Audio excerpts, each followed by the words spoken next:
భారతదేశంలోని one of the most prominent Christian historical ప్లేసెస్ని మనం దర్శించబోతా ఉన్నాం.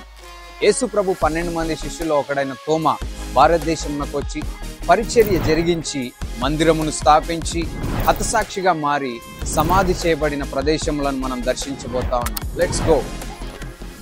హలో ఫ్రెండ్స్, యేసుక్రీస్తు ప్రశస్తమైన నామంలో మీకు అందరికీ కూడా శుభములు.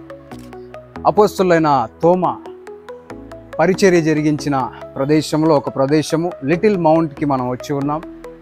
ఇలా మెయిన్ ఎంట్రన్స్ లోపలికి రాగానే రైట్ సైడ్లో డైరెక్ట్గా హోలీ ల్యాండ్ లోపలికి వెళ్ళడానికి వే ఉంది.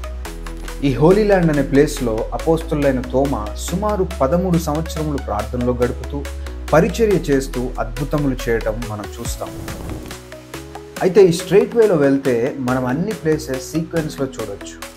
ఇక్కడ మనం చూస్తే యేసు ప్రభు 12 మంది శిష్యుల స్టాచ్యూస్ ఉన్నాయి.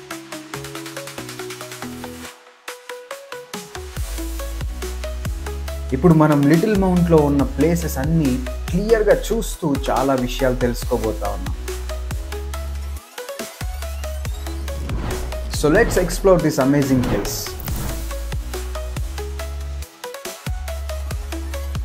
ముందుగా మనకు లెఫ్ట్ సైడ్లో ఉన్న ప్లేస్ చూద్దాం రండి ఫ్రెండ్స్.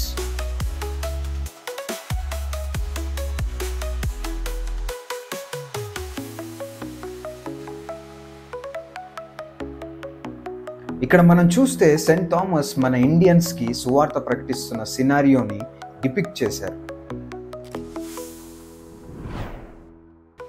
ఆయన ఇక్కడ ఉన్న బ్రాహ్మిన్స్కి అలాగే అనేక వర్గాల ప్రజలకు యేసుక్రీస్తు సువార్తను ప్రకటించాడు. వాళ్ళందరూ కూర్చొని ఆయన మాటలు వింటున్న ఫ్రేమ్ మనం చూడొచ్చు. భారతదేశంలో గొప్ప పరిచర్య జరిగించిన తోమా తన గత జీవితంలో యేసు ప్రభు పునరుద్ధానుడై లేచి శిష్యులకు ప్రత్యక్షమైనప్పుడు తోమా వారితో లేడు. అయితే తోమా తిరిగి వచ్చాక యేసు ప్రభు లేచాడు, మాకు కనిపించాడు అని శిష్యులు తోమాకు చెబితే యేసయ్య చేతులలో మేకుల గుర్తును చూచి నా వ్రేలు ఆ మేకుల గుర్తులలో పెట్టి నా చేయి ఆయన పక్కలో ఉంచితేనే గాని నమ్మనని వారితో అంటాడు. అయితే మరోసారి శిష్యులందరితో తోమా కూడా ఉన్నప్పుడు యేసు ప్రభు మళ్ళీ ప్రత్యక్షమై తోమాతో నీ వ్రేలు చాచి నా చేతులు చూడుము అంటాడు. అప్పుడు తోమా యేసయ్య లేచాడని నమ్మలేకపోయానే అని బాధతో నా ప్రభువా నా దేవా అని అంటాడు. దాన్ని రిప్రజెంట్ చేస్తూ ఇక్కడ అవే మాటలు రాయడం మనం చూస్తాం. ముందుకు వెళ్ళి మరిన్ని ప్రదేశాలు మనం చూసాం. Let's go.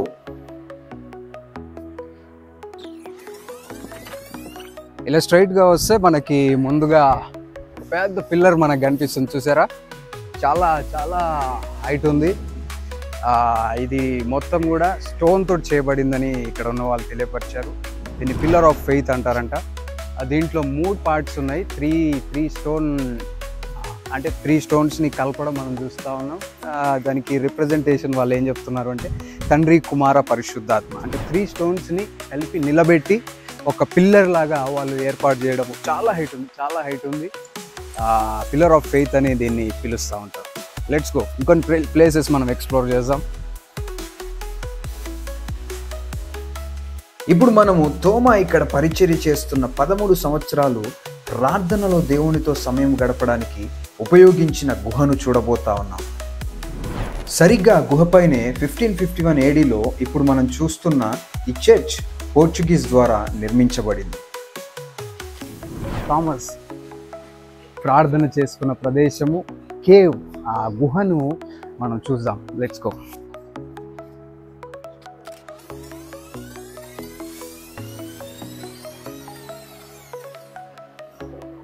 ఇక్కడ మనం చూసినట్లయితే కేవ్ ఆఫ్ సెయింట్ థామస్ అంటే సెయింట్ థామస్ యొక్క గుహ మనం చూస్తా ఉన్నాం. లోపలికి వెళ్ళి అక్కడున్న ప్రదేశం అంతా కూడా ఈ సిలువ గుర్తు సెయింట్ థామస్ యొక్క సిగ్నేచర్. ఆయన వెళ్ళిన ప్లేసెస్లో ఇలా సిలువను ఎన్గ్రేవ్ చేసేవాడు.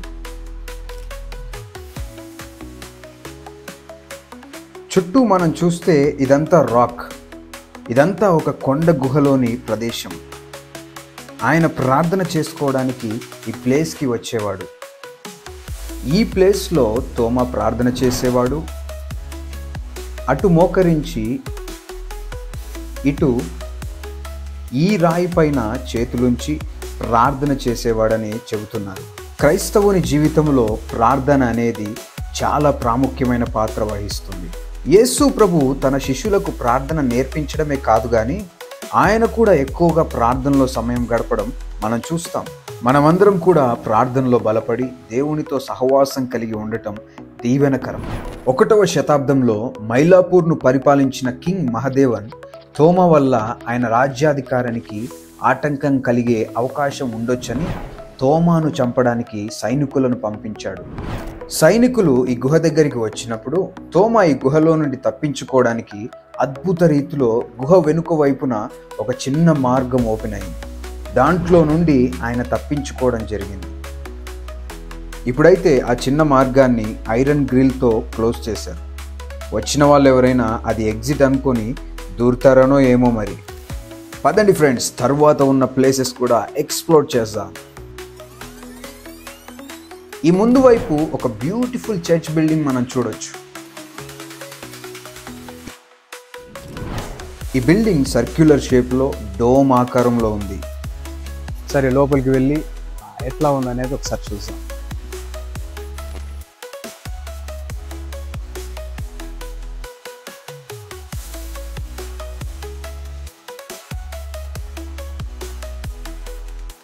లోపల ఇంటీరియర్ అంతా గోల్డెన్ గ్లోతో ఉంది. అలానే చుట్టూ అంతా గ్లాస్ పెయింటింగ్స్ ఉన్నాయి. ఈ చర్చ్ మార్నింగ్ 8 నుండి నైట్ 8 వరకు ఓపెన్ ఉంటుంది. ఈ గ్లాస్ పెయింటింగ్స్ అన్నీ ఇక్కడ కూర్చొని ఎంతసేపు అయినా చూస్తూ ఉండొచ్చు. చూసింది చాలు, ఇంకా చూడాల్సినవి చాలా ఉన్నాయి ఫ్రెండ్స్. వెళ్దాం పదండి. ఇక్కడ ఒక కేవ్ సెట్టింగ్ చూడొచ్చు.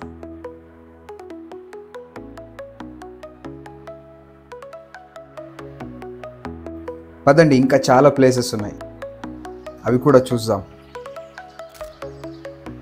ఇప్పుడు మనం హోలీ ల్యాండ్ అనే ప్లేస్లోకి వెళ్తున్నాం. ఈ ఎంట్రన్స్ ఆర్చ్ మనం చూస్తే కాంక్రీట్తో రాక్ లుక్ వచ్చేలాగా డిజైన్ చేశారు. అయితే ఇక్కడ నుండి ఉన్నది మాత్రం నిజంగా రాకే. ఇక్కడ నుండి యేసు ప్రభు శ్రమలకు అప్పగింపబడిన సినారియోస్ స్కల్ప్చర్స్గా మనం చూడొచ్చు. ఇది జీసస్ కండెమ్డ్ టు డెత్,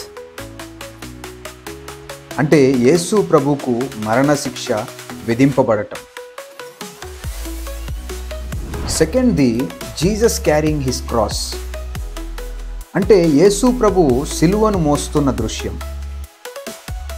ఇంకా అలా వరుసగా 15 స్కల్ప్చర్స్ మనం చూడొచ్చు.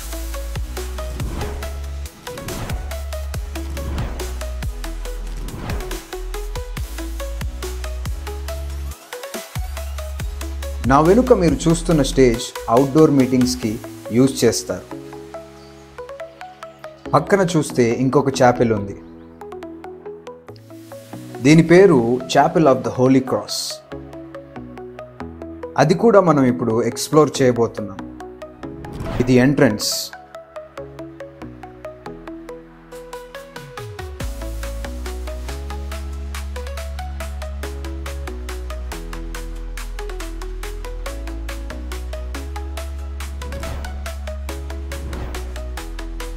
యేసుక్రీస్తు సిలువలో వేలాడుతున్న దృశ్యాన్ని డిపిక్ట్ చేశారు. ఇక్కడ ఒక బాక్స్ ఉంది. ఇందులో ఉన్న క్రాస్ మధ్యలో ఒక స్టోన్ ఉంది కదా, అది ఇజ్రాయెల్లోని కల్వరి కొండ నుండి తీయబడింది.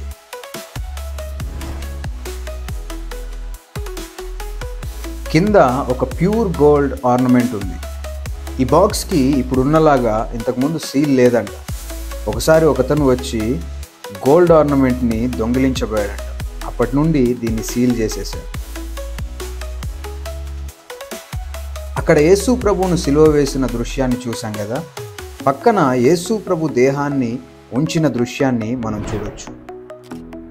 ఇంకా నెక్స్ట్ ఉన్న ప్లేసెస్ కూడా చూద్దాం రండి ఫ్రెండ్స్. ఓకే, అది చాపెల్ ఆఫ్ హోలీ క్రాస్ అయిపోయిన తర్వాత ఇందాక మనం ఎంట్రన్స్లో మనం చూసాం కదా హోలీ ల్యాండ్కి, ఇటు నుంచి కూడా లోపలికి రావచ్చు. మనమైతే మెయిన్ వేలో అట్లా తిరుక్కుంటూ మనం వచ్చాము. ఇక్కడ నుంచి ఇంకొన్ని ప్లేసెస్ మనం చూడొచ్చు. వెళ్ళి కొన్ని ప్లేసెస్ చూద్దాం. తర్వాత ఈ ప్లేస్ మనం చూసినట్లయితే, ఈ ప్లేస్లో మనం గమనిస్తే యేసు ప్రభువు అక్కడ మోకరించి ప్రార్థన చేయడం మనం చూస్తాం. గెత్సెమనే తోటలో యేసు ప్రభు ప్రార్థన చేసిన దానికి సాదృశ్యంగా ఆయన ఇక్కడ ప్రార్థన చేస్తున్న దృశ్యాన్ని చూడొచ్చు. ముందుకు వెళ్ళి ఇంకొన్ని ప్లేసెస్ మనం చూద్దాం. ఒకసారి ఆ విధంగానే కెమెరా పైకి చూపిస్తారా? ఇదేంటి అంటే యేసు ప్రభు మరణించి తిరిగి లేచి ఆరోహణమైన దానికి సాదృశ్యంగా అక్కడ పైన యేసు ప్రభు ఆరోహణమవుతున్నట్టుగా ఒక దృశ్యాన్ని మనం చూడవచ్చు. ఇక్కడ ఒక్కొక్కరిగా 12 మంది శిష్యుల పెయింటింగ్స్ని చూడవచ్చు. కింద వాళ్ళ నేమ్స్ కూడా రాశారు.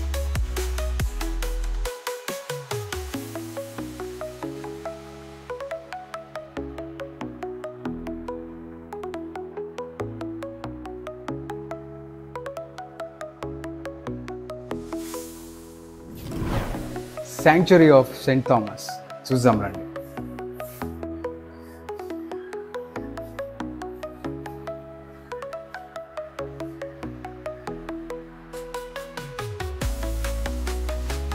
ఇక్కడ తోమా యొక్క సిగ్నేచర్ ఇంకొకటి చూడొచ్చు. రాయి మీద చెక్కబడిన శిలువ.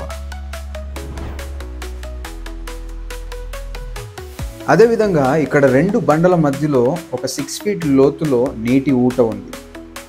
తోమా బోధలు వినడానికి వచ్చిన ప్రజల దాహము తీర్చడానికి ఆయన తన చేతి కర్రతో ఈ బండ మీద కొట్టినప్పుడు ఇది ఏర్పడింది. చాలామంది ప్రజలు ఈ ప్లేస్కి వచ్చి ఇక్కడ వాటర్ చేదుకొని తాగుతారంట. ఇక్కడ నుంచి ఎగ్జిట్. ఇంకా లాస్ట్లో ఉన్న ఈ హాల్ని మన ex president doctor APJ Abdul Kalam గారు ఇనాగ్రేట్ చేశారు. ఇట్లా వచ్చినట్లయితే ఇది మళ్ళీ మనము ఫస్ట్ ప్లేస్కి మనం రావడం జరుగుతూ ఉంది. ఇదంతా కూడా మనం ఫస్ట్ ఎక్స్ప్లోర్ చేసిన ప్లేస్.